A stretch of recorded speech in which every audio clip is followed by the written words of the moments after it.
Yan po yung hinarvest ko sa taas. Konti lang po pero okay na po yan kasi ihalo lang naman po sa isda. May talbos din po ng kamote. Galing din po yan sa taas. Yung nakita niyo pong video na nauna kong video. Nagpakulo ako ng tubig sa kawali. Tapos pagkulo, nilagay ko yung mga sibuyas, bawang, kamatis, tanglad, luya. At saka sinunod ko na din yung isda na alumahan. Hinati ko po. Bali, pinutol ko po yung isang peraso. Ang apat nagiging 8 hiwa. So, nilagyan ko ng seasoning at asin.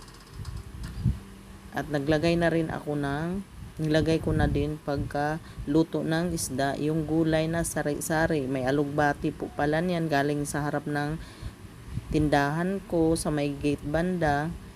Tsaka, yung talbos kamote at tsaka yung sanib. Mayroon